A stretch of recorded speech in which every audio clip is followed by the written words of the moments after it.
We're totally booked. Rock and roll! Well, I think I'll leave you to your reading. Little Hand says it's time to rock and roll. Rock and roller! We are totally booked.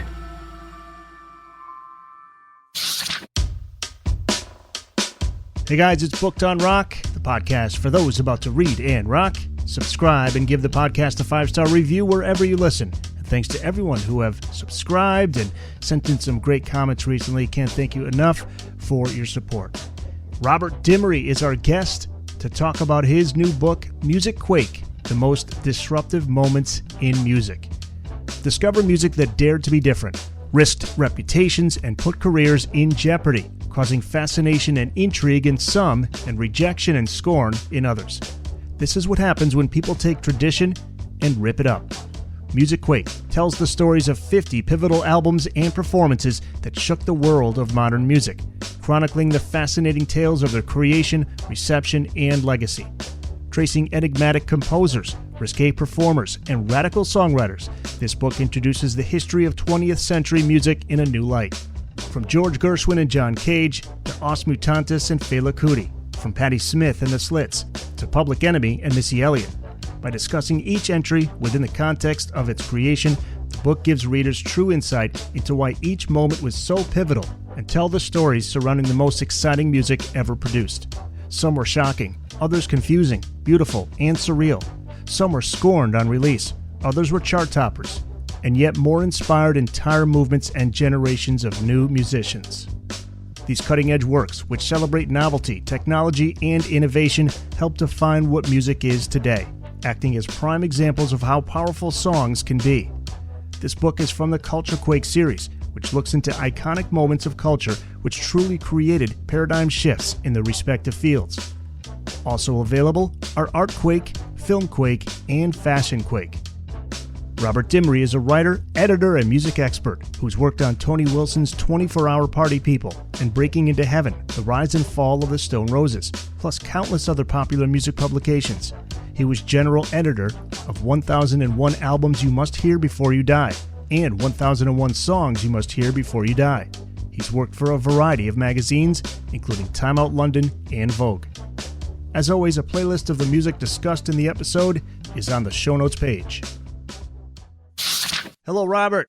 Thank you so much for being on the podcast. A first-time guest. Great to have you here. Real pleasure to be here, Eric. You were nice enough to send me the PDF ahead of time, but the physical book just arrived, and what it beautifully put together. Yeah, it's got I think they call it flexi-bound. It's got a kind of it's not quite paperback, but it's similar to a paperback, and it's got some not wraparound cover, but it's got quite a lot of pictures in. Oh, the layout was beautiful. Some color, some black and white, hilarious captions from me. Hilarious but informative. It's part of a series of books published by Quarto in the UK. And basically the approach is to take 50, the subdeck of the book is The Most Disruptive Moments in Music.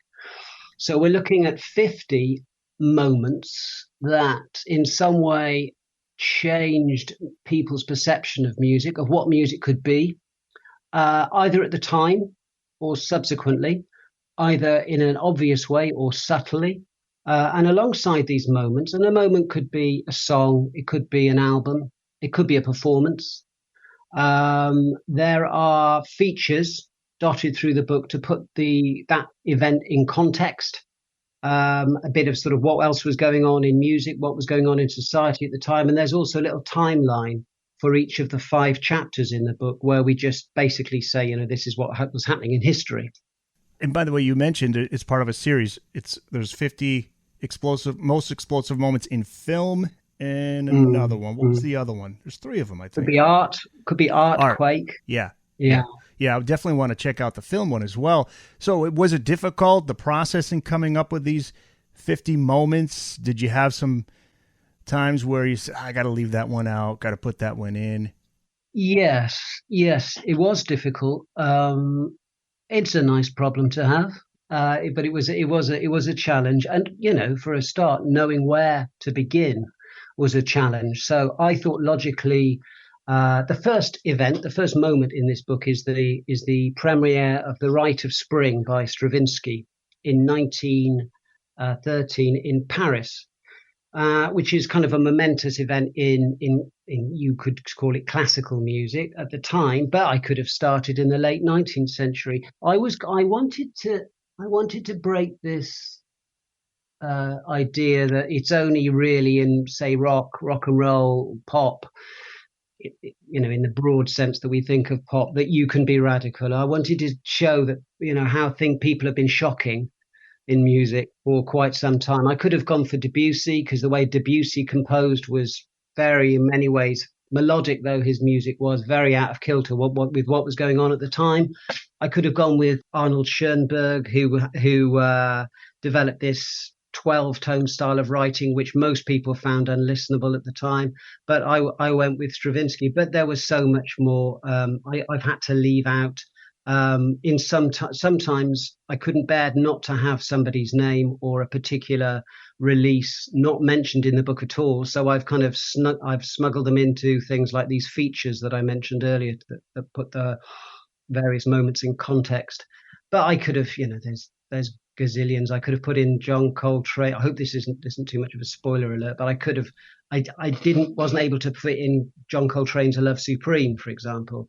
I wasn't able to fit in a specific piece on Straight Outta Compton, although there's stuff related to that in the book. Again, Brian Eno has released a lot of very interesting music, particularly interesting because he thinks of himself as a non-musician. So what kind of music does a non-musician make? Plenty of his ambient releases, classic ambient releases in the 70s. I could have put any one of them. In Frank Zappa, the list is endless. But I wanted to create a book that would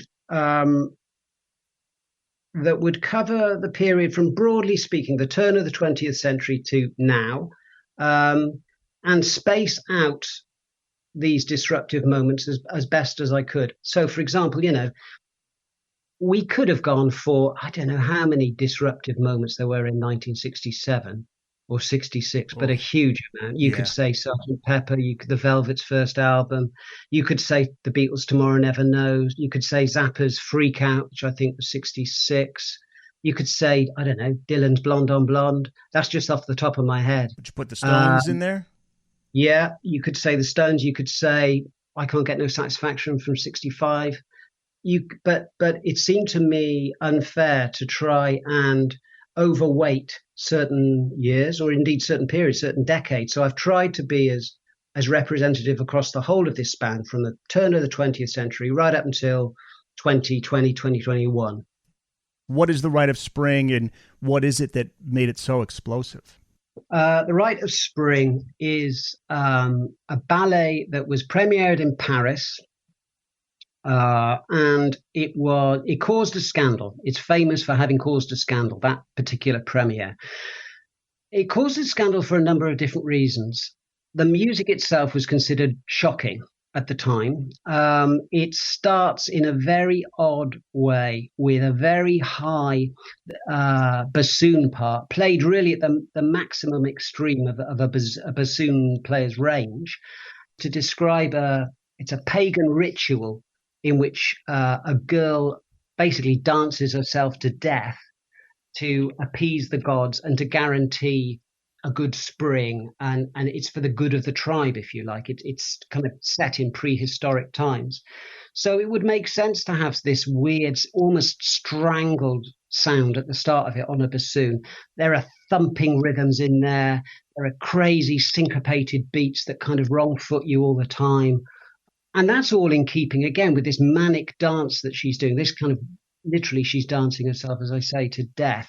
And it all fits with the theme. You're kind of constantly blindsided by what the orchestra is doing. But if you know the context, it does make a kind of sense. But to people who were used to used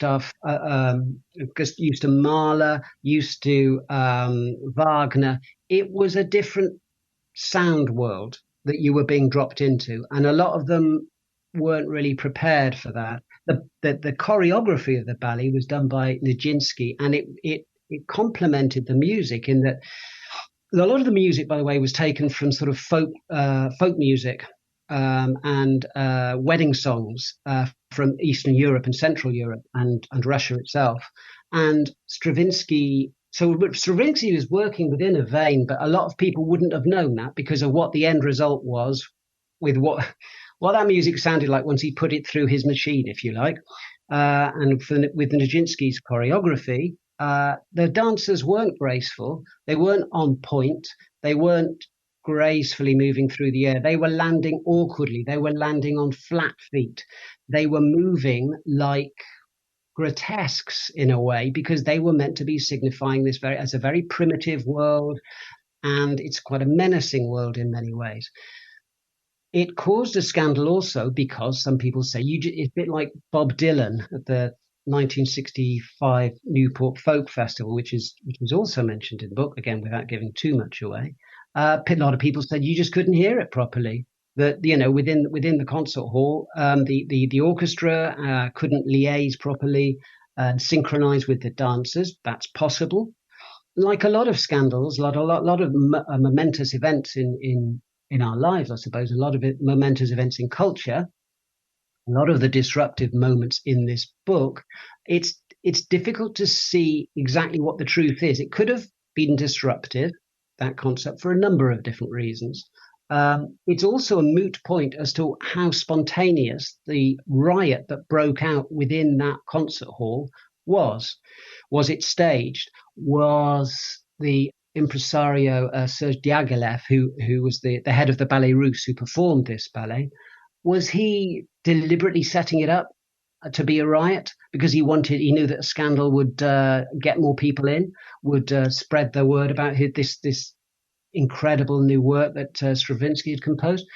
So how much was artifice and how much was just spontaneous reaction on the night is a moot point. It's funny, even back in 1913, it's likely that there could have been somebody who was capitalizing on the chaos or manufacturing it to get more attention. Yeah, it's funny. And unfortunately, there's no recordings of this, no video. So that adds to the myth. Of course it does. Yeah, it adds to the myth. We can all come up with our own theories as to exactly why it had the impact it did. But it became a kind of a benchmark. It became a kind of a benchmark for popular music since really. It's sort of like, well, it's as outrageous as the Rite of Spring, it's as scandalous as that, just because it was so. You can look back on that music now and we know much more about where it came from, and it makes sense. It makes sense that Igor Stravinsky would compose a piece in that way. You can tell what he's doing. You can look at some of the weird syncopated bits on a score and you can say, okay, well, obviously it can't be that outrageous because somebody could play it. An orchestra can play it. You can put it down on paper. If you can do that, then there's a logic to it. It's not mad, but people thought this was chaos. And one of the reasons I wanted to start the book with this piece, with this event, was that comes up a lot in the course of the book that I've written. It's sort of like, is this music? Do you call this music now? Do you call that, there were reviews of that which said, this is not music in any recognizable shape. This sounds familiar, right? Yeah, we hear that to this day. It sounds familiar. And you can say, okay, so how many things people have said that about? They said it about jazz. They said it about rock and roll. They said it about punk. They said it about a lot of hip hop. Oh, yeah. It kind of goes on and on. They say about a lot of John Cage's work. John Cage, the sort of crazy maverick prankster type figure who would do things, the guy who made prepared pianos a big thing, deliberately sort of adding, nuts and bolts and screws to the innards of a piano so that when you play it, it's kind of still a piano, but it's also something else. It's almost like he's turning it into a handmade synth or something like that, and a lot of his stuff, people will say, well, this isn't music. You can't call this music. And the common thread throughout this book is a lot of this stuff doesn't catch on or isn't respected until many years down the road. Yeah, and I think it's unfortunate for the artists at the time, of course, but they do have a sort of they get their artistic reward in the end. It might take them decades to do that. You could say something like, and some of these pieces are some of these moments, these disruptive moments, they're so slight in many ways. The Jay Dilla's Donuts album, some of the songs on that, they're just songs, pieces of music really, rather than songs. They're just seconds long, some of them 90 seconds long or something like that. They're just snippets. But he does so much with those. He plays with the whole idea of what was current in hip hop at the time. There's a lovely quote from him that I managed to track down where he talks about loving mistakes the way other people love guitar solos. It was the grit in something. It was the slight oddness of something that really attracted him. But the flip side of that, I suppose, is that I've also included things that you'll know, but I'm trying to look at them anew as game changers in a less obvious way. So one example would be something like the Beatles. Now, we all know the Beatles infinitely well, even if we don't, they're just in your blood. People like them and the Stones and, Hendrix, you kind of know about them without really having to do the hard yards. Everybody does. And it was very tempting to me to look at certain songs that they did were very, very radical within their time, even though they sold gazillions because they were the Beatles. They had that platform. But the track that I've chosen for the book was a massive, massive hit single of theirs. It was a huge hit single. And it's not the fact that it was a big hit single that warrants its place in this at all. As you said, I've got plenty of stuff in here that wasn't a hit at all at the time, and it took a long time to appreciate. It's what it meant. This hit single that the Beatles produced blew open what we now think of as Beatlemania, and it took the roof off pop music, first in the UK and then the US and then the world, because they were presenting a package that hadn't really been done before. British artists stiffed in the States repeatedly. Cliff Richard, who was very big over here, meant nothing in the States and never has meant anything in the States. But what they were presenting, as well as a new look, a new appearance, something that was copied many times over, across the world. Was the prospect of people writing their own songs. Now, that's pretty radical at the time, because you were supposed to go to somebody in Tin Pan Alley and they were supposed to give you a song to write. You went to respected songwriters, both in the UK and the USA and elsewhere in the world.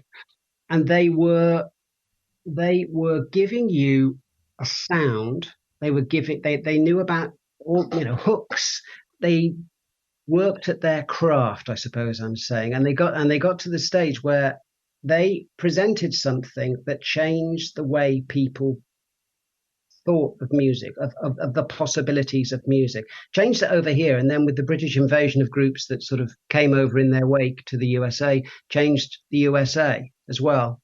And it's interesting because the accepted idea is that this was all for the good.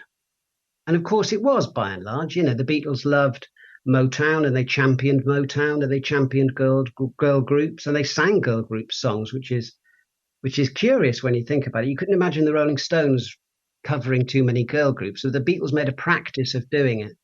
And rock and roll, of course, and with the Stones, blues and R&B, and reintroducing an American audience to artists who perhaps they'd forgotten about, or perhaps they weren't even that aware of at the time, because a lot of famously songs by Chuck Berry or Little Richard were cleaned up or were reproduced by artists such as Pat Boone, and they had the big hits, and the black artists had. And that's true. And so, and off the back of that, people like Chuck Berry got to have a new lease of life, and that was great. But also, they kind of put the kibosh on a lot of good homegrown music, say stateside, like the Brill Building artists. If you can write songs for yourself, if that's the way things are, if that's the way forward, writing your own material, that's great. But you're putting people like, does that mean you're going to put Jerry Goffin and Carole King out of work? And also there was this the start of the 60s in the States. You have this wonderful kind of, a lot of black, as I mentioned before, black girl groups, mixed race, Latin American sort of rhythms, getting into pop music, sort of, I'm thinking of things like There Is a Rose in Spanish Harlem and stuff like that, and Save the Last Dance for Me. And there's an interesting kind of melting pot of musical influences in music like that. And that gets blown out of the water by the Beatles. So it's sort of, we tend to forget what was lost. We tend to assume that what was lost was all worth losing, but a lot of it wasn't. There were a lot of sort of, in the wake of Elvis, sort of, there were a lot of sort of wannabe Elvises, and there was a lot of kind of diluted rock and roll in the early 60s, and that's not so much missed. But there were really valuable things that we had to say goodbye to because the Beatles just had this sort of huge wave. And again, this brings me back to my first point. I'm thinking of them and this particular hit single as the launch pad for just completely disrupting pop music. And the Beatles, it's interesting how they benefited from, as frustrating as it was when the audiences were just so loud that they weren't even listening to the Beatles music anymore, that they just said, we're not going to tour anymore. But they benefit from that because that's where a lot of the experimentation comes from, where they're just focusing solely on in the studio. Yeah, I think that was probably, partly. I'm sure by the time they started to move into more studio-based stuff, they were well ready for it, and that was part of it. I'm sure, because how can you improve as a band? I'm sure there were lots of better bands than the Beatles live by 1966, just because I think they more or less gave up. There's all sorts of stories about them just singing whatever they wanted to sometimes because they knew they couldn't be heard anyway, and it probably wasn't even worth them tuning up. Woody Guthrie's in your book. Woody's album from 1940 titled Dust Bowl Ballads made your list, possibly the first concept album. Can you talk about the importance of this album?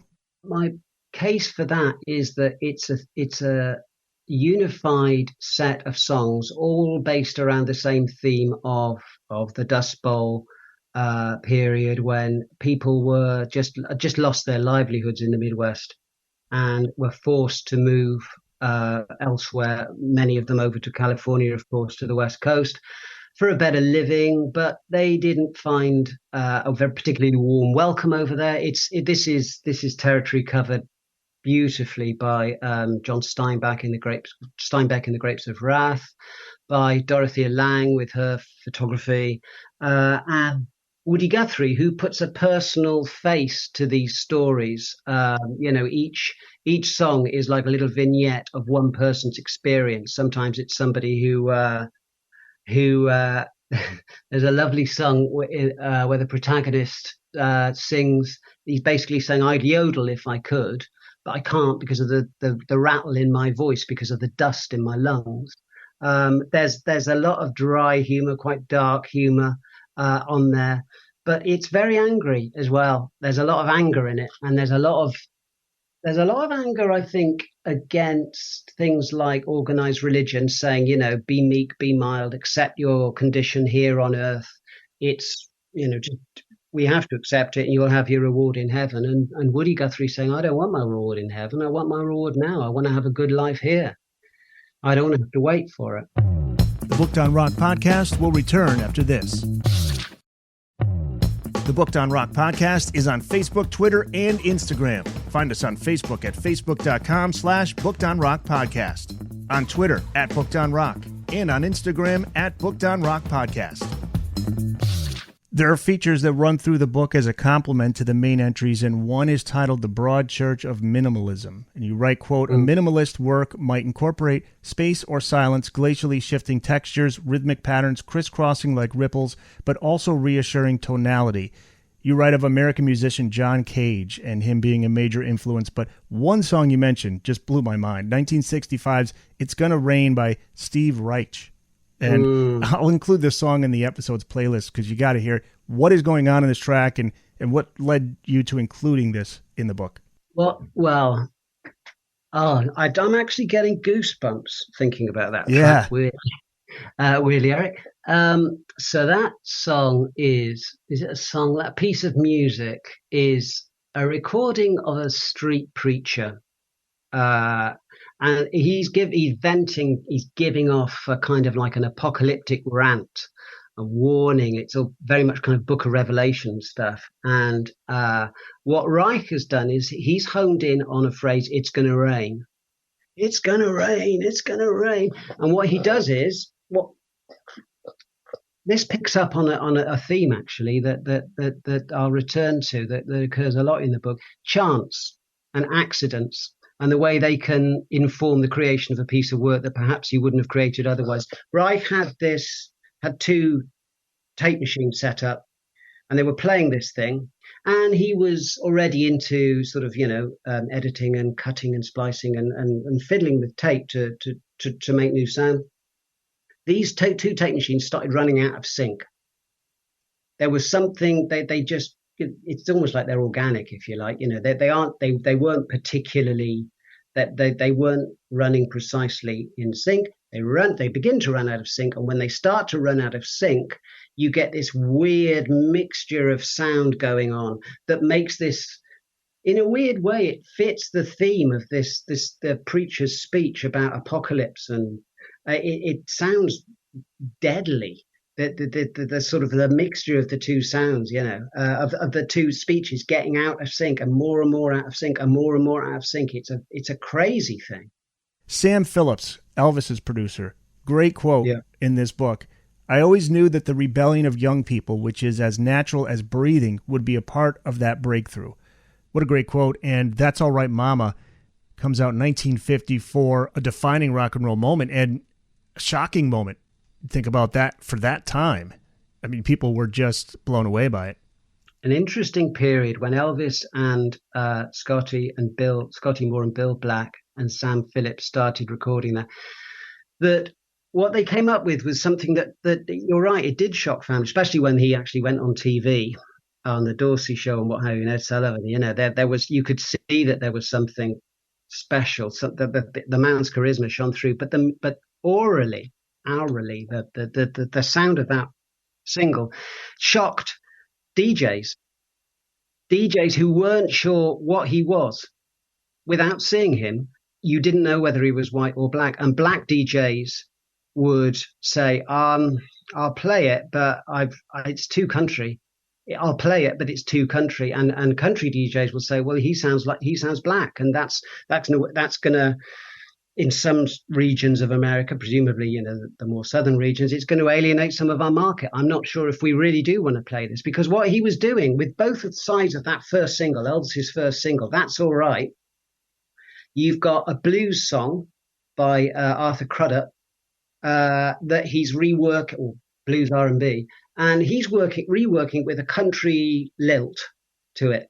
There's some lovely kind of picking from Scotty Moore on the guitar, and it's very sweet. It's got a lovely sort of like but it's not. It's a blues song, but it doesn't sound like a blues song. And the flip side, Blue Moon of Kentucky is obviously a country standard, but they added a sort of a propulsive kind of momentum to it, and it took it away from its origins. And Blue Moon of Kentucky in its original state is a waltz, it's a graceful waltz. They redid it as 4/4 time. They gave it a sort of an urgency that it didn't have originally. And so you think, well, this is a brilliant hybrid. And it was created by accident. It was created out of a joke, basically, because they weren't getting anywhere in the studio. And they were killing time. And Sam Phillips, I think, probably thought, well, he's got something, Elvis, but I don't really know what. And I think he felt he did too many. His preference at the time, Elvis's preference, was for maudlin ballads, really sort of melancholy, laid back, slow material. And Phillips knew, you're not going to have hits with this stuff. I need something with I need pop. I need something that with a bit of, that's going to make you want to dance. And, they weren't getting anywhere, and they took a break one night in a long recording session. And then all of a sudden, I think Bill Black just started goofing around on his double bass. And they were just doing as far as they were concerned, they were having a joke. They were having a laugh. And Sam Phillips said, what did you do there? And he said, well, I don't know, we're just fiddling around. I said, do it again. Do it again. And it's that kind of, it's almost like when you let your guard down, when you stop trying too hard. That's when the magic comes in. Man, and that speaks to also Sam Phillips as a producer too. Absolutely, that his ear was attuned to that he was looking out for that. Speaking of quotes, we got another great one from Miles Davis. And this is a quote he gave about a year before releasing 1959's Kind of Blue. He told the Jazz Review that the music had gotten thick. Complicated chord arrangements had become too common. So he goes on to say about his next project, quote, "There will be fewer chords, but infinite possibilities as to what to do with them." Wow, man, that's so cool. Kind of Blue makes your list, considered among the greatest works in music history, but this is what we were talking about just a little while ago. It took a while for its understated majesty to find its audience. Why was that? I think because it's so subtle. I think it's so subtle, and it's to do with that space and that he was talking about. That he was saying, he was basically saying, they'd had if you look at the history of jazz up until that point, I guess you'd had Louis Armstrong, you'd had and his ilk, you'd had swing, and then partly as a reaction against swing, you had bebop and hard bop, and flurries of notes and complexity. And he'd been a kind of part of that, and he played with bebop musicians. He played with Charlie Parker and people like that. But he wanted to sort of simplify, and as a way of doing that, he developed a new approach on Kind of Blue, which was, instead of to have these very complex chord charts, all based on harmony, he was going to go with a modal approach. Now, by which I mean, he was going to go with scales. He was saying, basically, I can improvise anywhere on any of the notes of this scale, and any of the notes on this scale can take me to anywhere else, and can take me to any other key I want to go to. And he got together a wonderful group of musicians, including Bill Evans on piano and John Coltrane, and gave them basically sketches of where he wanted them to go. Maybe did a little bit of rehearsal, but really scant rehearsal, and then woof, they were off. And because they were so good at their jobs, if you like, they could run with that and produce these pieces. They're almost, they're improvised. This is one of the reasons I think why that album has retained its freshness. And obviously it's become, I think it's still the best-selling jazz album ever, but a slow burner. It's retained its freshness and its space. It's not cluttered with music. It's a very democratic album in that everybody gets to have their say as a musician. Everybody gets a solo. Everybody gets to show off what they can do, and the others step back, and the others allow them to do that. And it's very, in a way, you'd kind of listen to the album, and on first listen, perhaps you think, well, that's nice, but what's all the fuss about? What's going? It's not full of showy statements. Right. It seems, I hate to use that word simple, but that's what he said. He wanted to. He wanted to simplify things to explore the possibilities. Yeah, exactly. And as you said, partly in reaction to what went before, he wanted to unpick the complexity of what was then current in jazz, and take a left field turn and come up with something sort of different. And it's like a quiet revolution, shall we say? Is it you could call it maybe the first jam band album? I'm trying to think if Jerry Garcia and those guys are fans. They had to have been fans of Miles Davis, because that's the jam band approach. Yeah, you would think so, wouldn't you? I think the whole sort of, and as I say, that's part of why it stays fresh, is because it wasn't over rehearsed, it wasn't nailed down, it was conjured out of the air at the moment in that recording studio, and what you're hearing is, as far as I can remember, first or second takes, and that's it. Move on. A bit like Dylan, and we mentioned Jay Dilla before now, and Donuts, but Bob Dylan as well, a great fan of the accident, a great fan of the unintentional mistake that actually you end up cherishing because it adds something that you wouldn't have planned. And I think that's what Miles Davis had at the back of his head here. So let's see where this takes us. We might end up with something we couldn't have planned. And that's what I want to get to. The opposite is craft work, which I want to ask you about, because that's almost, in a way, it's surprising because it's so mechanical, but yet it works. But we'll get to that in just a bit. MusicQuake, the most disruptive moments in music. It is out this week. Just came out on September 20th through Francis Lincoln Books. Author Robert Dimery is on the podcast. You did mention Bob Dylan going electric at that Newport Folk Festival in 1965, and it's been talked about, written about so much. But really, before that, it was just folk music, right? I mean, then after that, folk rock really emerges. I mean, that's the beginning of folk rock. I think there's probably a few rivers that feed into it, and that's certainly one of them. I think I think Dylan had heard bands like the Animals, who took a song that was on his debut album, House of the Rising Sun, famously, and electrified it and had a massive transatlantic #1 hit with it. And that stopped him in his tracks. And he realized that actually maybe that could help him break out of the kind of the very comfortable box that he'd been put into as a the spokesman of his generation, which was a title that, of course, he never sought, and move him on and get him to be able to sort of stretch himself as an artist and not just sing about worthy causes, but to sing about whatever he wanted to sing about personal stuff, to sort of, and to stretch his language, not just to sing, not just to write in the way that you see on his first couple of albums or so, where it all, his narratives make sense, to something more imaginative, something that sort of drew more on his love of, I don't know, symbolist poetry, and stretched the form, and ditto with the music, And then, of course, you have people like I mentioned, the British invasion earlier. He was certainly impressed by the Beatles. He may well have been envious of their success too, but he was impressed with their harmonies. He found their harmonies odd and sort of very fresh. And he loved what the Byrds did with his Mr. Tambourine Man, which was sort of making it danceable, making it, So he would play with the Byrds at Ciro's, this club in LA, and he was I think he was kind of he was desperate to move on and not to be put in this box. That whole thing about an artist not looking back, and to quote one of his own lyrics. And this was a great way of doing it. But I think it has its shock value probably surprised even him, because he was, I think from his point of view, he was saying basically these are just songs. There's just songs with a band, And on one of his earlier albums, Corinna, he did a song called Corinna, Corinna, and that's him with a band.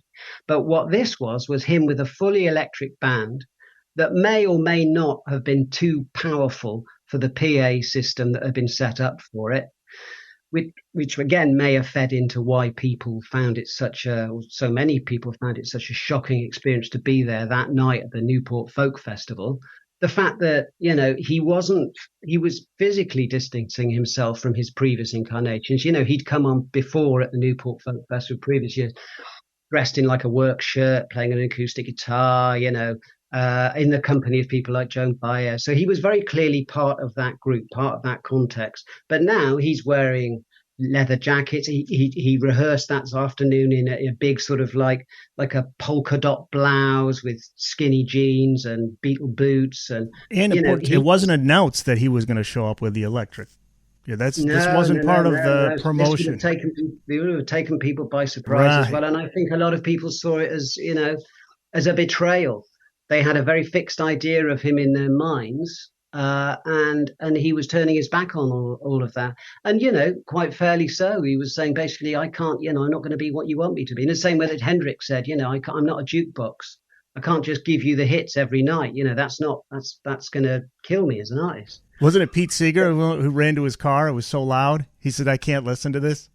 He was at the festival. I mean, there are stories about Pete Seeger, Pete Seeger threatening to take an axe to the cables backstage and all this sort of thing. I don't know, because I think there's a lot of myth about that evening. And the wonderful producer Joe Boyd was there on the mixing desk, and he's written a great book called a few years ago now called White Bicycles, and he gives his own version of that, and he dispels quite a lot of the myths about that evening. But whether it was too loud, whether the PA wasn't up to it, whether it was just the fact that he had a Fender Stratocaster in his hand rather than an acoustic guitar, people took umbrage. And there were there were cheers on the night. There were people who loved what he was doing, who understood what he was trying to do. And Like a Rolling Stone had already been released, so people knew what he was doing on record. It's just that right there he'd gone back, basically. It's like almost like a betrayal by a favorite son. He'd gone back to the community that had made him who he was in many ways. And he'd sort of said to them, I'm not that little boy anymore. This is who I am now. Judas, right? They call him. Yeah, Judas. That's the lovely thing. It was often said that happened at a Royal Albert Hall gig in London, but it didn't. It happened in Manchester in England, in the Manchester Lesser Free Trade Hall.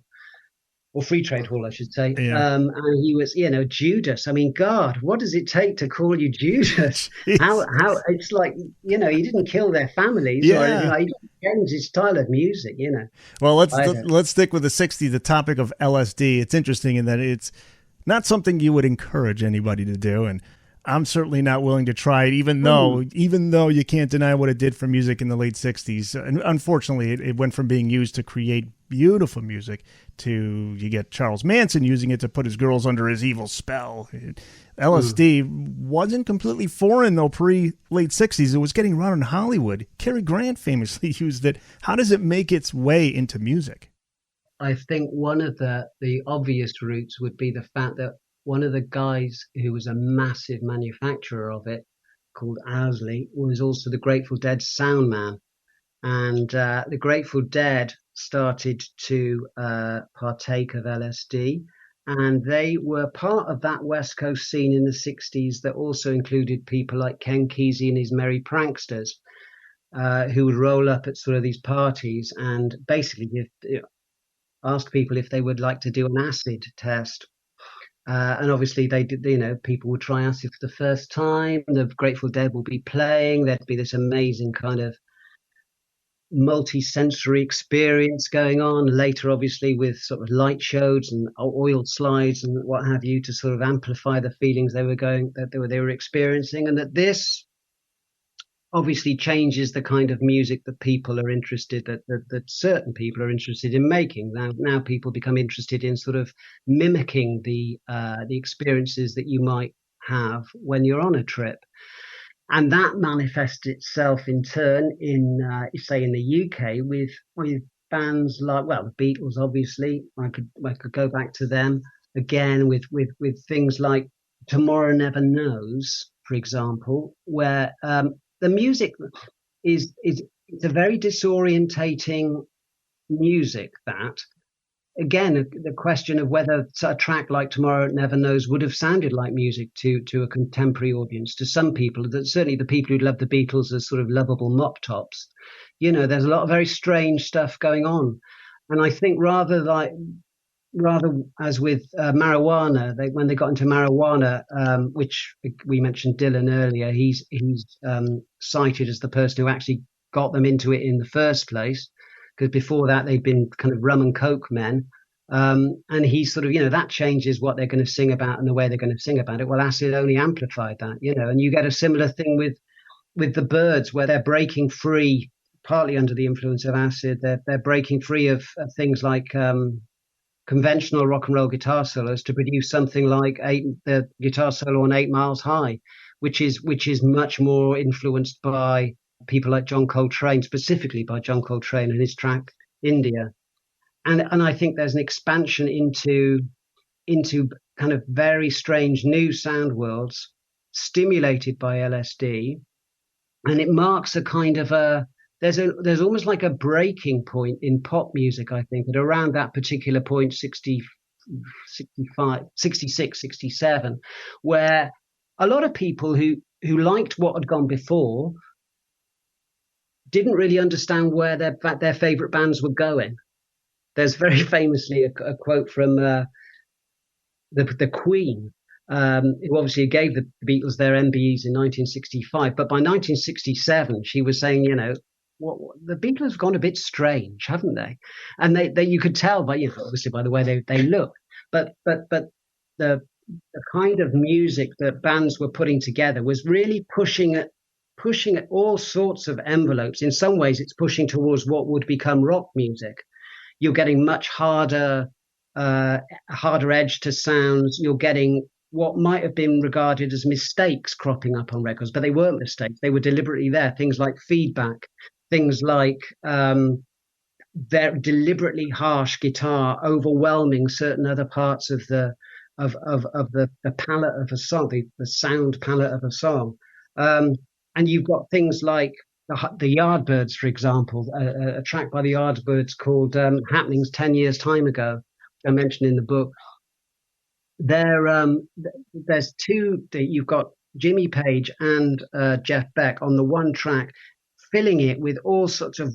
It's not just their solos itself. It's the weird kind of police sirens breaking off. You sort of think, what kind of a solo is this? It's almost like they've opened a window and you're looking at a completely different view all of a sudden, and a lot of that is influenced by acid's disorientating effects. And if you were hit to that, you understood, you had a context, a bit like we mentioned Stravinsky earlier. If you understood, although not many did, where he was coming from, then you knew why Stravinsky had adopted the form that he had for the Rite of Spring. If you knew where the Beatles were coming from or the Yardbirds, you knew why their music suddenly sounded abrasive. But if you didn't, it was like, what is this?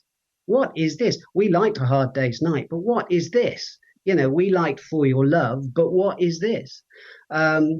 Even things like the Rolling Stones' Paint It Black. There's a sort of, it's not so much the music. It's like there's an attitude to something like Paint It Black. There's an intensity and a density about it.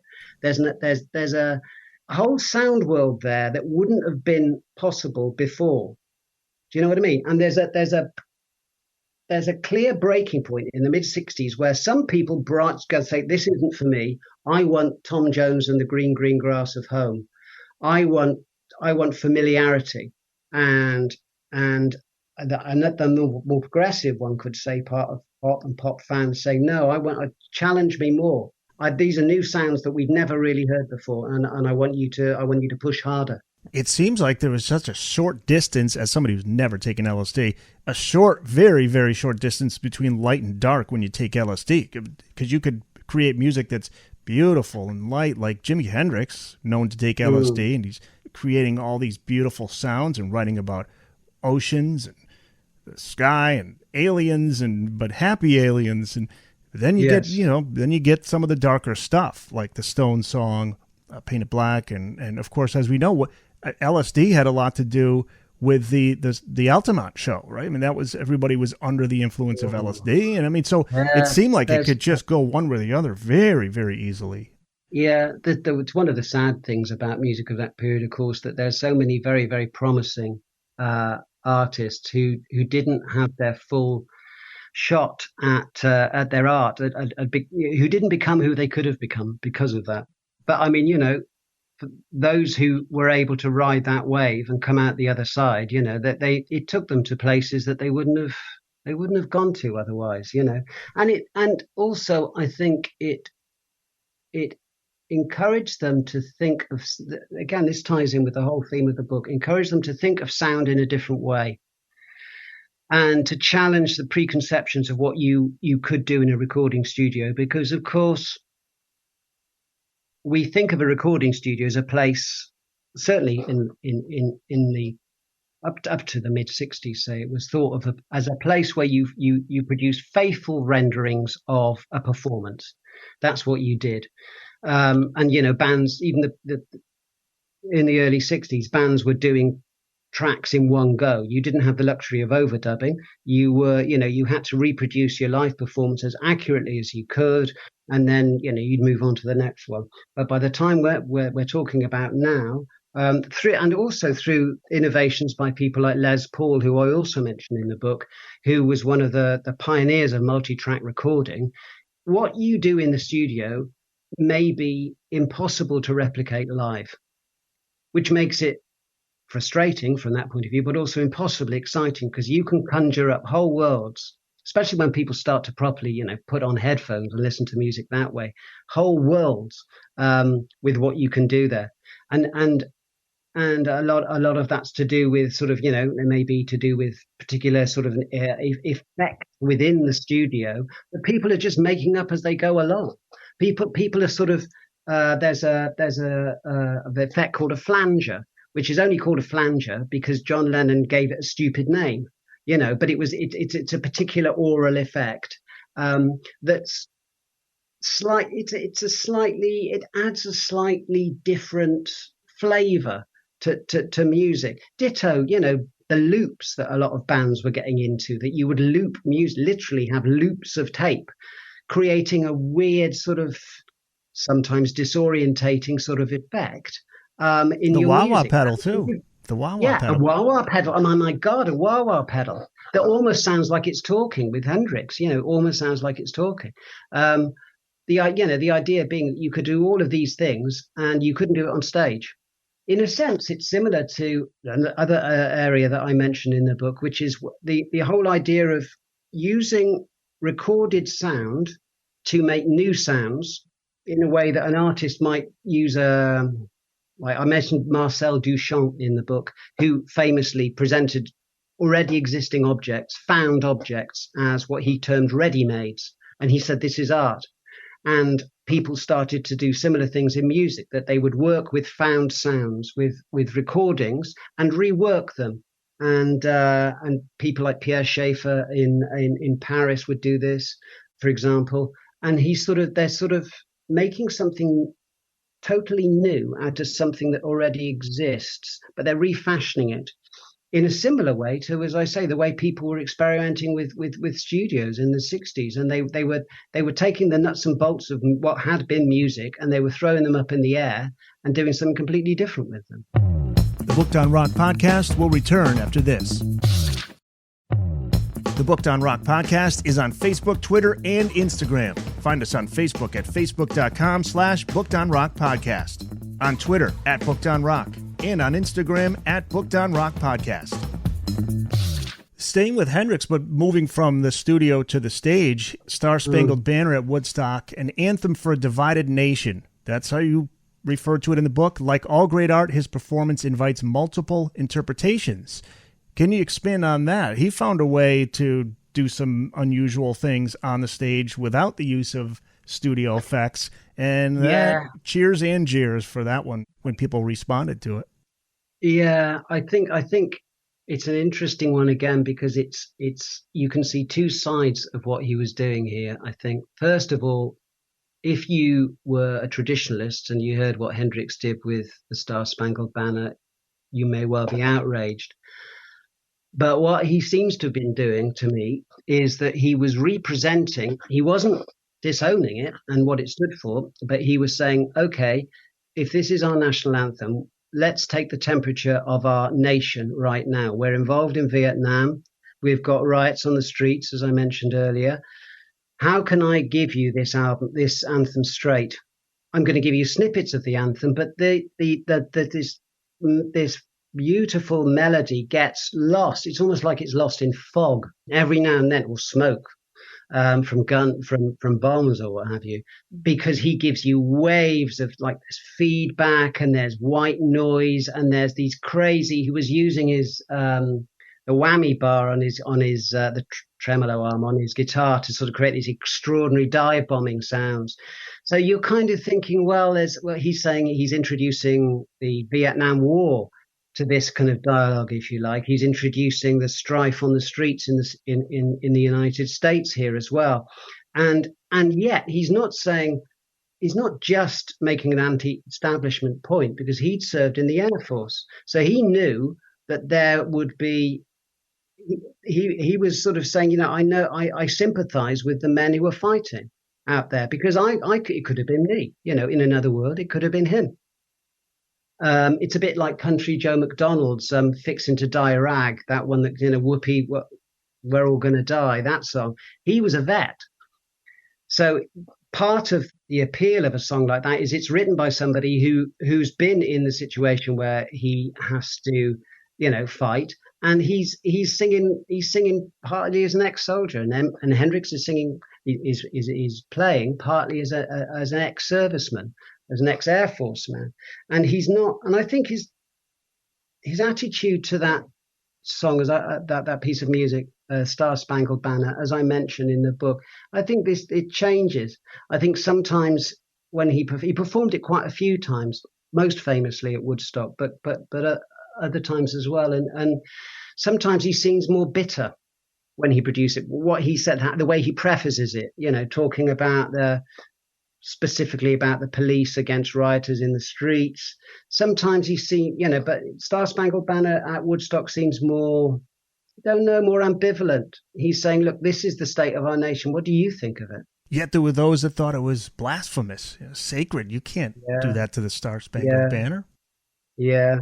Well, was it the Nice? I think it was the Nice, a UK prog rock band.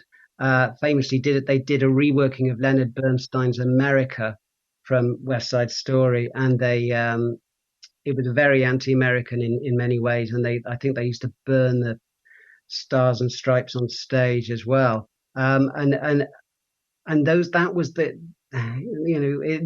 again, the song like a piece of music like the Stars.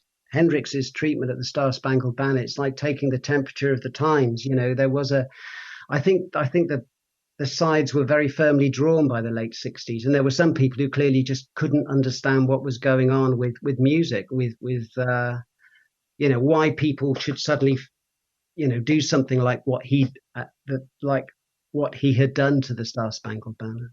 It is very hip hop, though, and you think it's with hip hop in the late 80s and early 90s, it was addressing things that, like these artists would say, people don't want to hear about this stuff, but it's real and it's happening. And in this with Hendrix, he's taking this beautiful song and he is saying America's beautiful, but this stuff's going on and it's ugly. Yeah. And we need to know. It's an interesting comparison that with hip hop, I think, because there's sort of again, that's a form of music that especially at its more confrontational end with people like Public Enemy and NWA, that people at the time were saying, this is not only is it music, but also, how is this isn't positive, this is negative, this is not just anti-establishment, it seems to be anti-feel good. It's not lifting my spirits. Anti-feel good is a very good way of putting it. Yeah. Which again, a lot of these such opinions seem very difficult to understand in retrospect, because you look at what Public Enemy were doing, for example, at the time on It Takes Us, their album It Takes a Million, Nation of Millions to Holds Back, and they are actually making very, very articulate, well-expressed, beautifully nuanced comments about what was going on. It's again another very vibrant State of the Union address, if you like. Yeah. Ignorance is bliss, but only for so long until it smacks you in the face, is what they're basically saying. Like, you could ignore this, but it's gonna come at you at some point, whether you like it or not. Chuck D was, as I mentioned in the book, Chuck D saw them as like a pirate radio, sort of broadcasting the uncomfortable truths, the truths you might not want to hear. Focused rage, you called it in the book. Yeah, it is, and it's incredibly sort of. It's not just ranting. It's not just expletives. It's to the point. It's always to the point. And this was a man, obviously, with Chuck D, as a man who knew so well what he was talking about. Who'd studied the form. He'd studied music. He knew where he was coming from. I'm a big Public Enemy fan, but I want to ask you about the other side of Public Enemy. There's a bit of humor there. Flava Flav's role in this. I mean, how important do you think it is to have that, as you call him, court jester character in the music?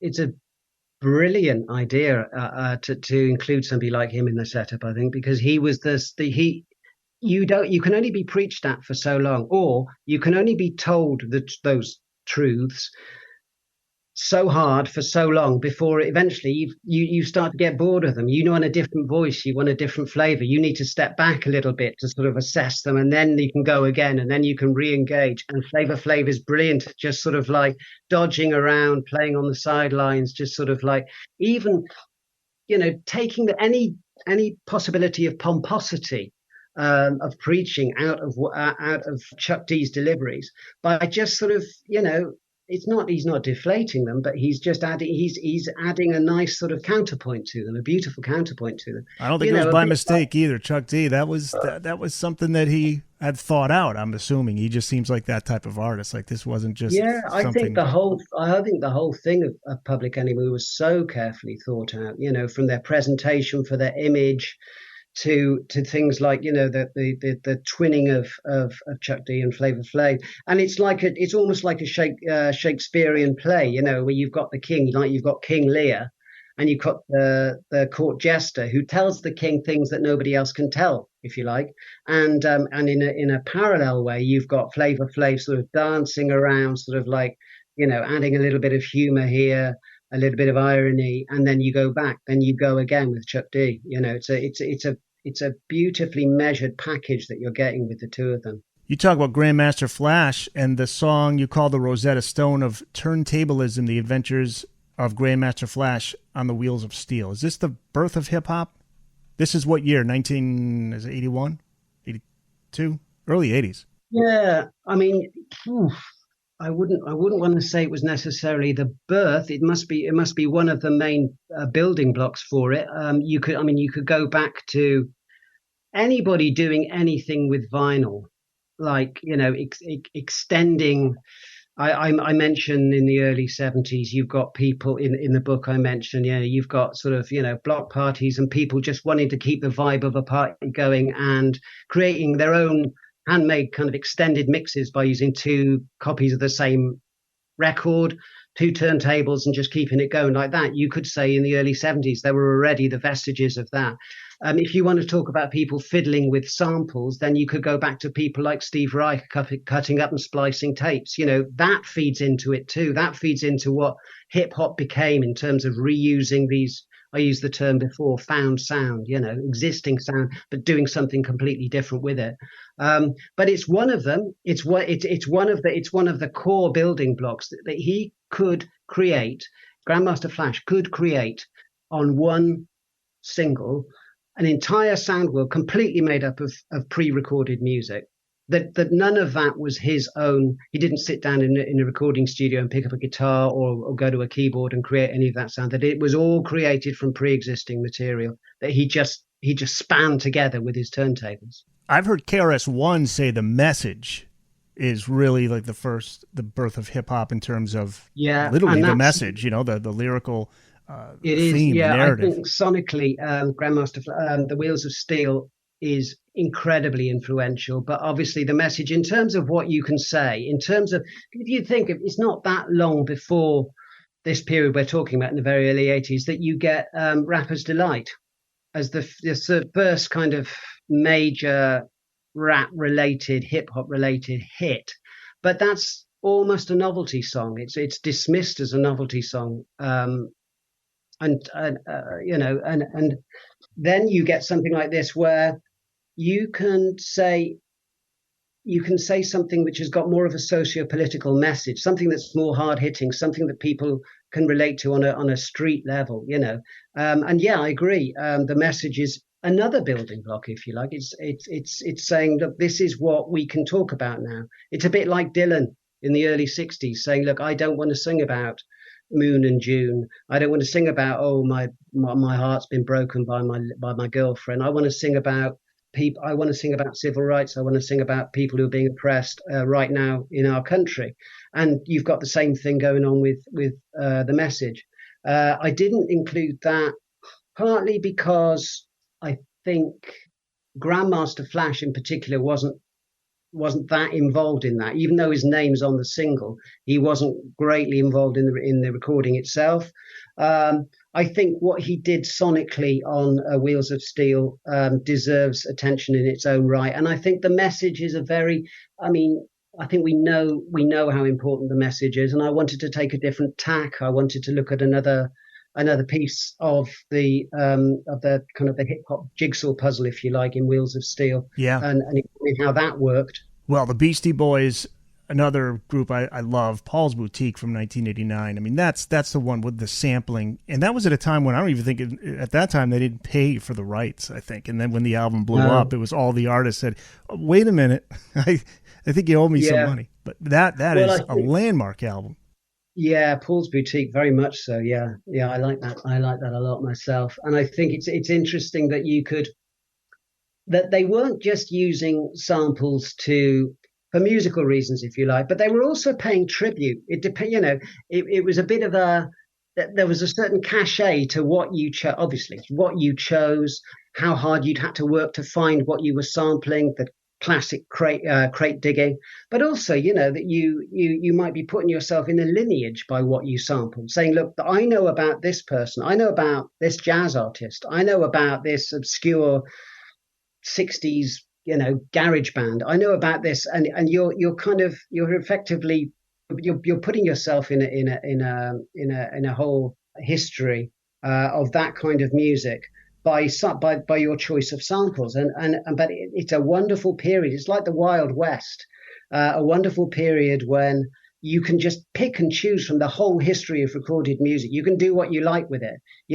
and obviously some people, the lazier artists, would just say, okay, I know everybody likes this, I'm just going to reuse this, and that's the end of the story. But the more creative people like the Beastie Boys with the producers, the Dust Brothers, would rework them without humor, without irony. As a classic rock fan, I always say, because a lot of people would say there was a division between rap and rock, but I always loved the fact that if they're sampling these songs by Zeppelin and the Eagles, etc., they're fans of classic rock. They're, like you say, that's an appreciation. That's a salute to these artists who've made some great music, and they're gonna put their own twist on it. And I used to love listening to Paul's Boutique to this day. I'd be like, even to this day, I'll pick up on something new, and I'm like, oh my God, wait a minute, I just heard that song, But you pick up on Zeppelin, you pick up on the John Bonham beats in there, and you pick up on all that stuff, And it's also an introduction for people as well. It can be an introduction, because if you like a sample, if something jumps out of you like that, you think, okay, well, where did that come from? And then you track it down, and that can open up a whole world to you. Well, which leads me to Kraftwerk. They've been sampled maybe more than anybody. I know Billy Squires made some good change off of his music being sampled, and he's got all the publishing to his music, which he says that's pretty much why he doesn't tour anymore, because he doesn't have to. But Kraftwerk, this is interesting. Their 1975 song Autobahn. This is interesting in that this group from Germany utilized state-of-the-art technology to iron out human error. And this is what I was alluding to before. That I would think could be detrimental. It could be criticized for being completely void of human imperfections, but it works, and it comes out at a time when the synthesizer is really not accepted by critics or fans. But they're able to overcome those hurdles to complete such a moving collection of music on Autobahn. I'm curious as to why you wanted to include this in your book. Yeah, well, it's a very odd song to have become so popular in the States at the time, because it's a German language. I mean, there's not much language on it, but the language that is on it is German. So that could be a potential obstacle for starters. It was originally on the album Autobahn. It's about 22 minutes long, I think, and it was trimmed down for us as a single. It's interesting in so many ways. It's such a break with the past in so many ways. Partly because it's using found sounds. The idea is sort of the whoosh as traffic goes past, works its way in. It kind of synthesized and works its way into the track. That sort of this becomes something a key feature in what we might regard as, it's got a very disparaging term, this krautrock, of sort of like that bands like Kraftwerk and Neu and Faust of the sort of the mid-late 70s. This motoric beat, the sort of very, very steady sort of beat that goes through a lot of that kind of music. And it's got a kind of a propulsive quality. It drives on, and it is entirely appropriate for a song like Autobahn, which is written about just riding the Autobahns in Germany for miles and miles and miles and miles. And it's like it's almost like a concept song in itself, if you like, as opposed to a concept album. It's like your experiences, the kind of the mesmerizing sort of way. You can sometimes on a long journey just switch off and you just become hypnotized by what you see, by the feel of your vehicle, that kind of thing. It's something they picked up on again with Trans-Europe Express, a few years later when they're talking about sort of like riding the trains. And what's odd about that album, that song is of Autobahn, is that it's then taken up by artists in the Bronx. And you might think, well, that's odd. Now you've got these white European guys who, if they got anything in common with anything, it's kind of classical music. There is something kind of serene and ordered and logical to what a Kraftwerk was doing that ties in more with, I don't know, people almost like Mozart, that sort of Viennese sort of classical music. It's got a lovely sort of like serenity to it in many ways. And you think, well, what's that got to do with sort of like, the streets of the Bronx? And how in the pre-internet age, how does it get from Germany to the streets of New York? Well, I think it was a hit. It was a Billboard hit, which is an odd thing in itself, but that it should then transfer into African Bambaataa and his soul sonic force, and that Kraftwerk's music he would then sample or copy or sort of reproduce, if you like, and that it would then re-emerge as something like Planet Rock, which opens up again a ridiculous new sound world, of an unprecedented new sound world, is remarkable. It's like a sort of, you can understand in the 60s, you could understand a kind of this dialogue between, say, the Byrds and Dylan in the States and the Beatles, or the Beach Boys in the States and the Beatles. One of them would do an album. The group on the other side of the Atlantic would hear it, would get inspired, would almost do a reply, would bump their act up a little bit. Then the first act would hear that and think, okay, and now I've got to raise my game. But that dialogue to happen between Kraftwerk and Afrika Bambaataa and fledgling sort of hip hop bands like that, it's fascinating. It is. But you're right when you said it was a hit. Number 5 on Billboard. The album was number 5. Obviously it was in record stores all around the country here, so it wasn't hard to find here in the States. I want to ask you about David Bowie. His album from 1972, The Rise and Fall of Ziggy Stardust and the Spiders from Mars, is in this book. And it's interesting because you call him glam rock's original rock and roll alien. I love that. The movie's coming out on David Bowie. Yeah, Moon Age Daydreams. Yeah. You say the plot of the album is hazy at best, but the songs more than make up for it. Yeah. I think I get the feeling with Bowie that sometimes he retrospectively created an idea behind some of his projects. And I think with Ziggy Stardust, there is this idea that I think the titles track sort of covers it as well as you can. It's like there's an alien that comes down to Earth to save us, and then becomes a superstar, gets sucked into the trappings of superstardom, burns out, and that's kind of that's kind of more or less covered within the track Ziggy Stardust itself.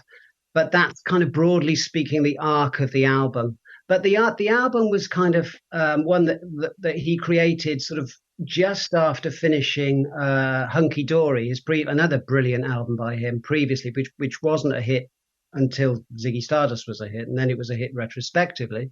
And there's a lot of there's a similar kind of sound in some of the ways between the two albums, some of the tracks anyway.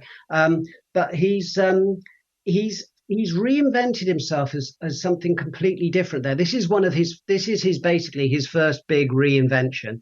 Prior to that, Bowie was a one-hit wonder, that hit being Space Oddity in the UK anyway. And now he's made himself completely new. He looks ridiculously different. Mark Bolan in the UK, Mark Bolan and T-Rex.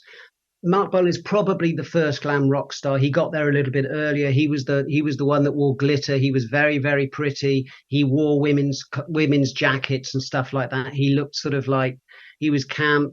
So there's that he's probably laying the groundwork there. But Bowie just didn't didn't look anything like the hippie that he had been.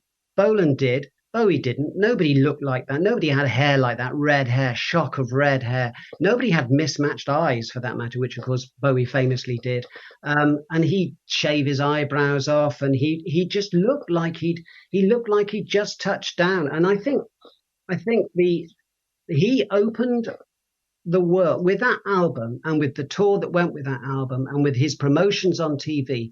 He suddenly made people aware that you could be an outsider in life, and it would be all right if you weren't sure of your sexuality.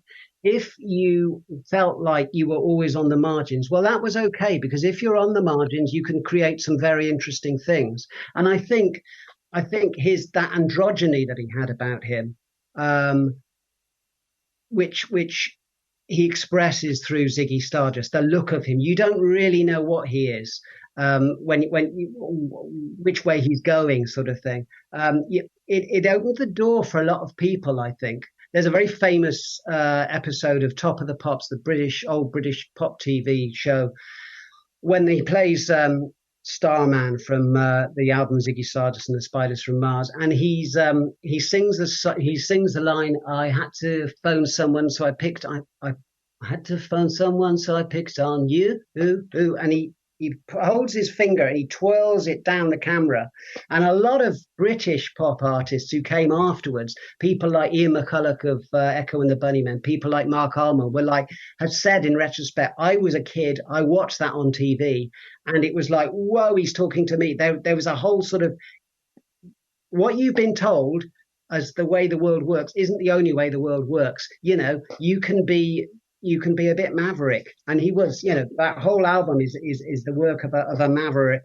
But what, rather like, I'm going to have to use them again as an example, rather like the Beatles, what he's doing on that album is couched in brilliant songs, really well crafted songs. So however out there he's getting, however unprecedented it might be, he's delivering it all. He's sweetening the package by giving you hummable tunes, by giving you songs you can sort of, going to be in your head for ages.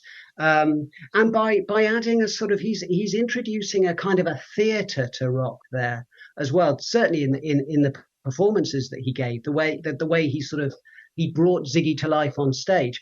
There's a theatricality about it that people weren't really doing. It was a new thing in rock at that time, and this tied in with the kind of person, the kind of artist he was, I think, because there's a sense of, you mentioned the synthesizer before now with regard to Kraftwerk and how that wasn't taken seriously by a lot of musicians, by a lot of critics. It wasn't seen as a proper instrument, and Bowie had this thing about authenticity, or rather inauthenticity. He thought that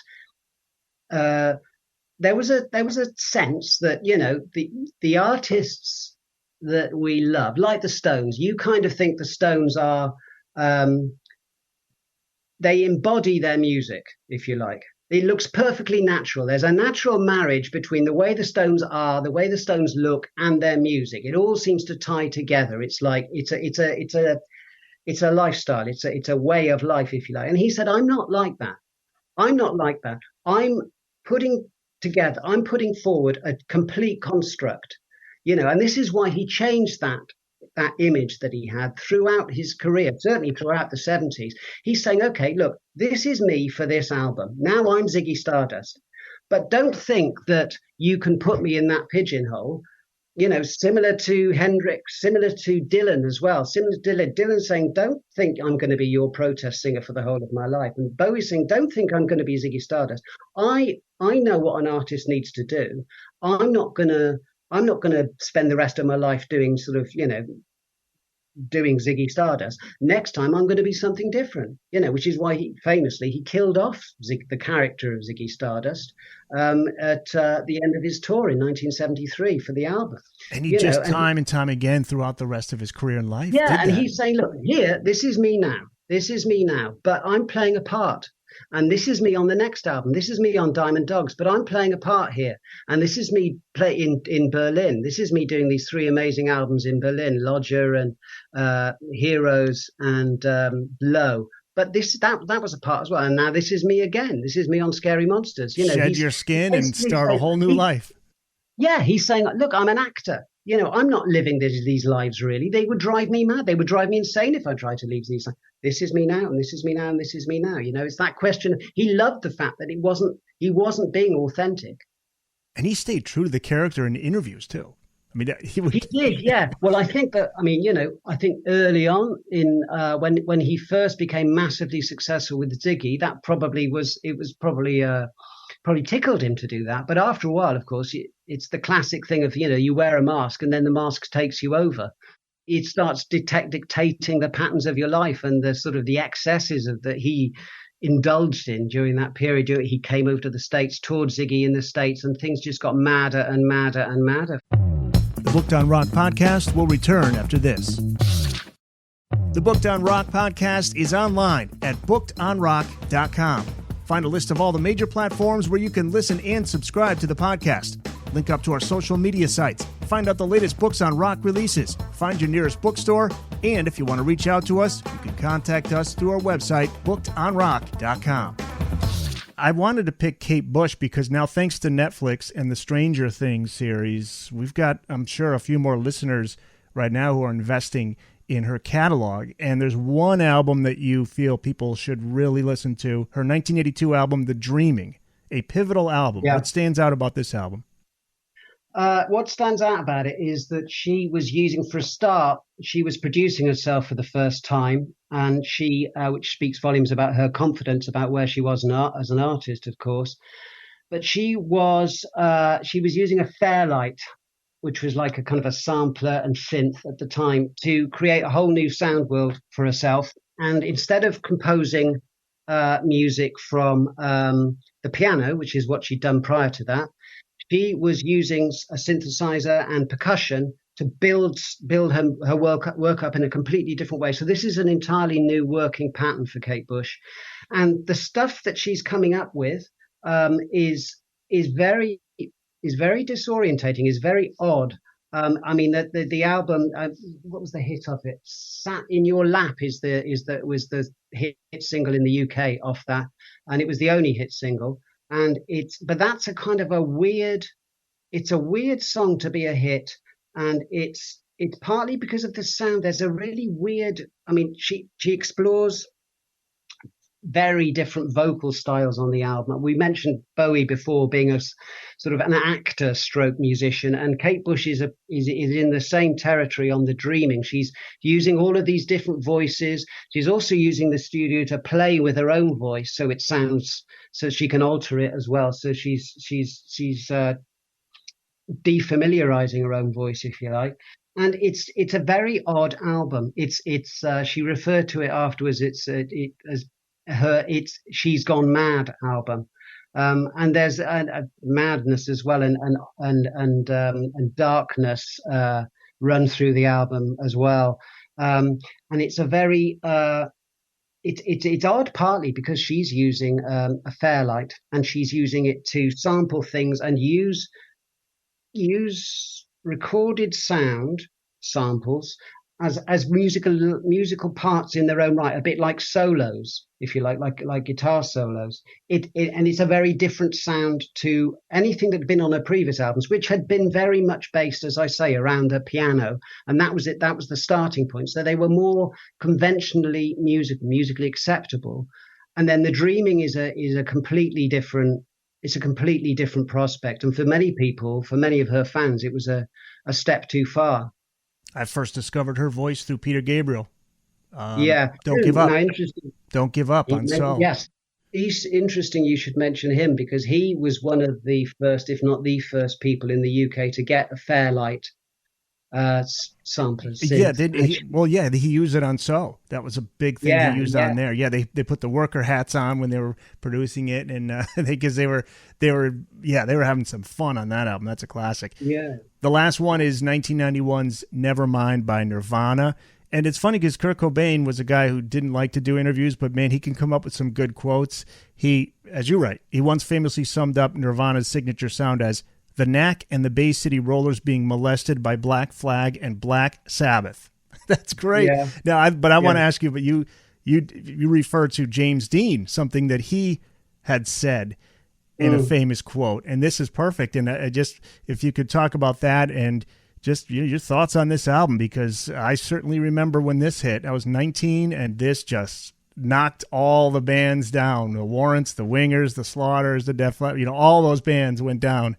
Yeah, well, the quote you mentioned there, it's something that James Dean said about why he thought he had a chance of making it, and it was because he said he had Montgomery Clift in one hand saying "help me" and Marlon Brando in the other one saying "screw you." And there is something about that with Nirvana, specifically with Kurt Cobain, I think, because you've got this phenomenal aggression. I mean, his voice, that scream, you think, what does that even do to your body? Do you know what I mean? Talk about otherness. I mean, you were talking about disruptive moments. Other people screamed maybe just before a guitar solo in a song, but nobody screamed in the verses as well. There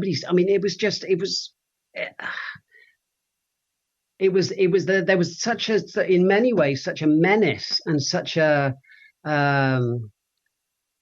power in what they were doing. That marriage of punk and metal that sort of characterized grunge, which is, I think this is interesting in itself. We think now of the classic grunge sound, but what they were doing at the time, it wasn't, we know it now as grunge, but what would it have sounded like to people at the time before they slapped the moniker grunge on it? I mean, it's just an odd, very aggressive guitar music that, as I said, it's got one foot in punk and one foot in metal. But underlying all that aggression, of course, you've got this extraordinary vulnerability in him, and you've got this sort of beseeching, almost like. This is a phrase that was used of the English folk singer Nick Drake. He had a skin too few, and it's you could see that life generally didn't sit well on his shoulders, let alone fame. But I think this is it's an album that it's difficult to. Everybody knows how great that album is. It's quite difficult to come to it anew. But a lot of John Lennon comparisons. I've heard that from people. That's interesting. I think particularly the first John Lennon album, the John Lennon Plastic Ono Band, which has got this extraordinary rawness to it, this confessional. The Scream Therapy days. Yeah, and I agree with you. I think that runs through Nevermind as well. And also it's interesting because he's also saying in his lyrics, he's saying, don't expect of me what you might get from other lyricists, because you might think you know me from one line, but the next line I'm going to change things around a bit, and then you won't know where you are with me. Songs like Come As You Are, where he's talking at one, hurry up, don't be late, take your time. It's sort of like disorientating you all the time. So you're thinking, where am I standing in relation to you? It's giving you, it's disrupting your, to return to the title of the book again, it's disrupting your expectations of what a rock band can do, what they're all about. And it's interesting that somebody like Axl Rose from Guns N' Roses, who once met Kurt Cobain, he said to him, "You're what I could have been." And I think what he meant by that was I went the more predictable route and we had stadium rock success as a result. But what you've got is success, but oddness too. You can't categorize what Nirvana were doing there in as easily as you can with somebody like Guns N' Roses.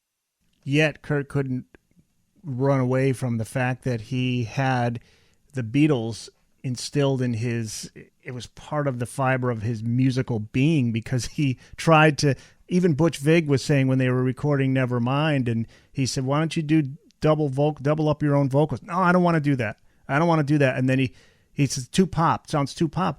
And he said, yeah, but you know who did that? John Lennon did that. He said, oh, okay. Yeah. So I'll do it. But he had a sense of melody. He knew how to write a chorus. So he knew there was some pop sensibility there, whether he liked it or not. It was there, and that was a huge part of Nevermind, being able to cross over. As like you say, as raw as it was with the screams and everything, there was still something there that was just hooking people in, obviously, because radio took to it, but MTV was what broke it more than radio. I think very often throughout this, throughout the history of pop, you've got that it's the sugar that sweetens the pill, if you like, the oddness in your record. If you can smuggle it in under a coating of sugar, then you'll be all right. I mean, Lennon said that about Imagine, that he with what he was saying on Imagine. Sometimes it's quite confrontational, but he has this wonderful veneer of melody and strings, and you kind of get he smuggles in his message, if you like, and in a similar way, sort of a lot of these artists learn to marry the two. There's something that's acceptable to the ear, and Radiohead's another example. You listen to Tom York's voice; it's a beautiful voice, and then you listen to it, it endears you to the song that he's delivering, and then you listen to the lyrics of what he's delivering, and you think, oh, that's a totally different prospect. Yeah. Well, last thing I'll ask is about where we're at today with streaming, because you point out in your feature on Napster, streaming in the music industry. Streaming is here to stay. The world is set to stream on, you write. What's the worst thing about streaming? What's the best thing about streaming? The best thing about streaming, I suppose, is that huge chunks, not quite all, but huge chunks of the history of recorded music is now available to you like that. And you can find stuff that in a previous decade, in the 70s or the 80s, say, you might never have been able to track down. That's great. The disadvantage is that the artists who are making that music are paid such pittances. I think I mentioned in the book, as of October last year, a stream on Spotify would give you 0.003 of a dollar. So you'd have to have 300 streams just to earn $1, which is part and parcel of why Taylor Swift took her music off Spotify for a while. It's like, I just want to be paid for this. I want to be paid, a reasonable reward for putting in my time and my talent. So that's the flip side, and it's unfortunately, it's a bit sort of, that's the way the industry is at the moment. So that's what artists are stuck with, unfortunately. I particularly feel sorry for bands who were trying to offset that lack of income by touring. And then, of course, COVID hit. Yeah. And then nobody could tour. Yeah, because I think a lot of bands benefited from streaming, because I think their concert numbers have gone up because of it.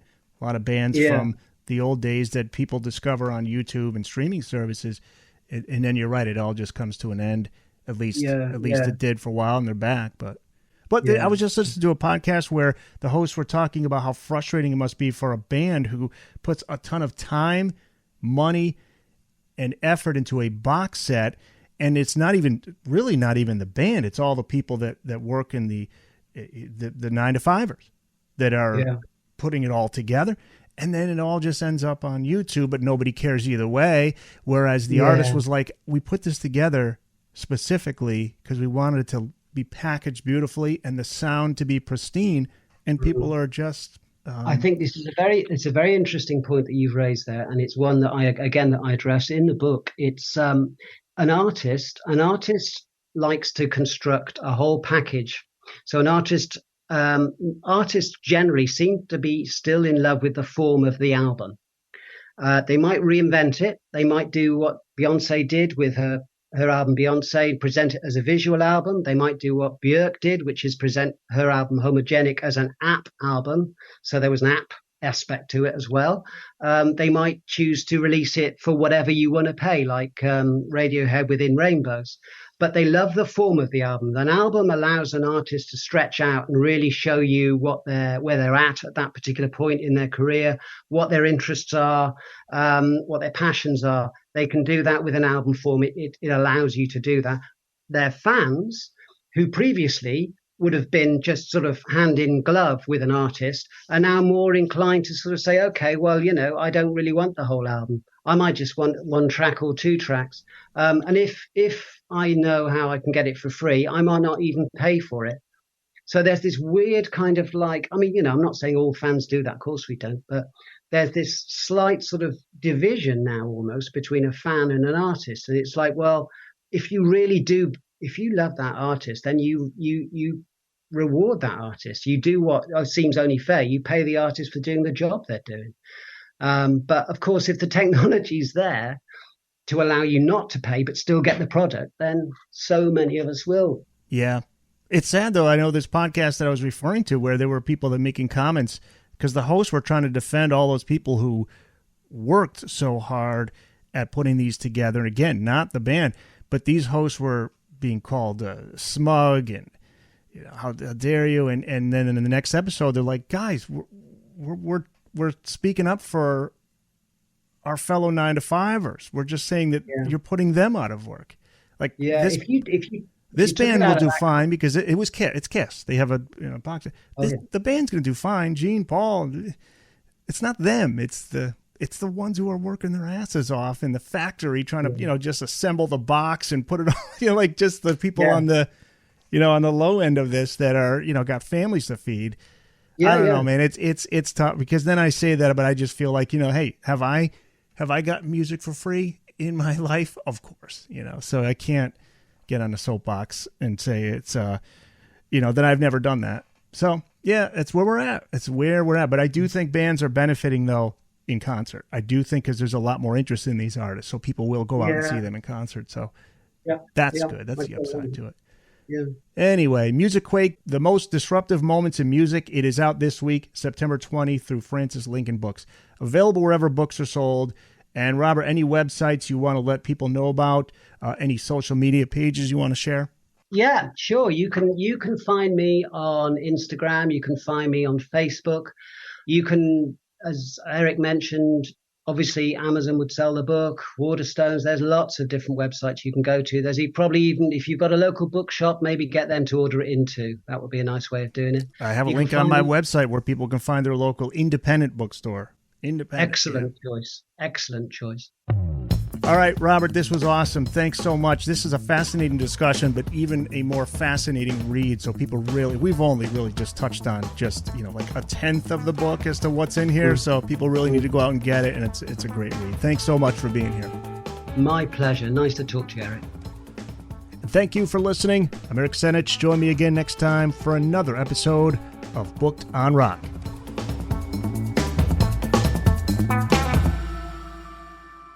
That's it. It's in the books.